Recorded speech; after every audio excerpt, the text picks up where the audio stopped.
विषय चल रहा है ईश्वर स्तुति प्रार्थना उपासना।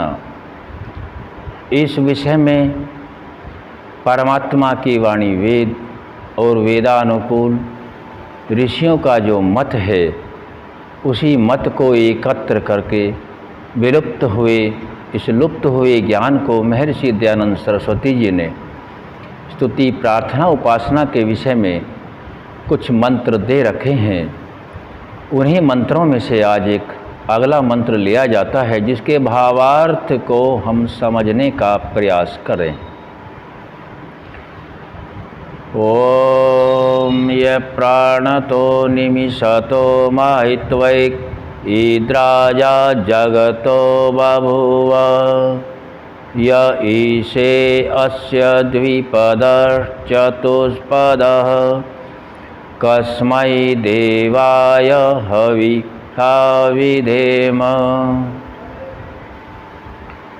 मंत्र के भावार्थ को यदि समझ करके हम अपनी भावना शुद्ध भावना उत्पन्न करते हैं तो हमारी स्तुति प्रार्थना और उपासना सार्थक हो जाती है। यदि हम किसी कर्म को भी करते हैं और कर्म के प्रति भावना श्रद्धा सहित नहीं है तो उसका उतना लाभ नहीं मिलता है।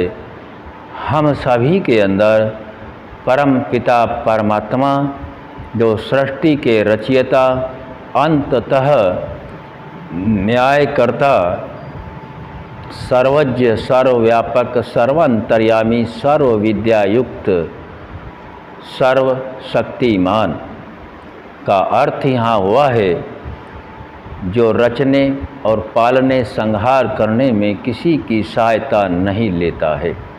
सच्चिदानंद स्वरूप अनंत गुणों से युक्त है जो वही परमात्मा जो प्राण वाले अर्थात जिन शरीरों के अंदर आत्मा विद्यमान है उन्हें प्राण वाले कहा।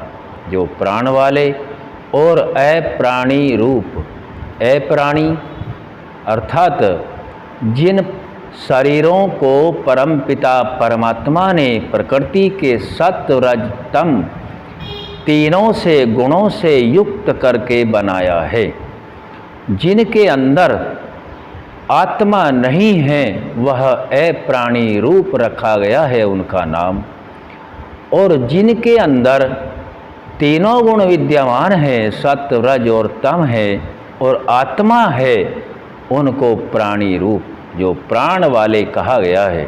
अर्थात इस प्रकार से समझ सकते हैं जिन शरीरों के अंदर जिन पदार्थों के अंदर जिन साधनों के अंदर जिस मनुष्य रूपी रथ के अंदर अर्थात जो पक्षी पशु मनुष्य आदि शरीर हैं वृक्ष आदि हैं उन सभी के अंदर आत्मा विद्यमान है उनको प्राण वाले कहा गया है। और जो देवत्व का गुण रखने वाले हैं यह शरीर भी देवत्व का गुण रखता है जिसके अंदर आत्मा विराजमान है। और वह भी पदार्थ हैं जैसे सूर्य चंद्रमा नक्षत्र देव पृथ्वी जल अग्नि वायु आकाश इनके अंदर भी देवत्व का गुण है। इन सभी देवत्व गुणों को कहा गया है प्राण वाले और इनको कहा गया अप्राणी रूप। यह एक जगत बनाया गया है। इस जगत के अंदर प्रकृति से पदार्थों को एकत्र करके परमपिता परमात्मा ने शरीरों को बनाया और इन शरीरों के अंदर आत्मा को स्थापित किया। और जिन शरीरों को बनाया जिन पदार्थों को बनाया है जिनके अंदर आत्मा नहीं है उनको अप्राणी रूप की संज्ञा दी गई है। अर्थात जो प्राण वाले और अप्राणी रूप जगत का इस जगत में दोनों विद्यमान हैं अपनी अनंत महिमा से एक ही विराजमान राजा है। जितना भी प्राणी जगत है चाहे मनुष्य है पशु पक्षी हैं वृक्ष आदि हैं जितने भी प्राणी प्राण वाले जीव जंतु आदि सभी हैं सभी प्राण वाले और सभी है प्राणी, ए प्राणी जो हम सब के लिए देवत्व का कार्य करते हैं, दिव्य गुण रखते हैं।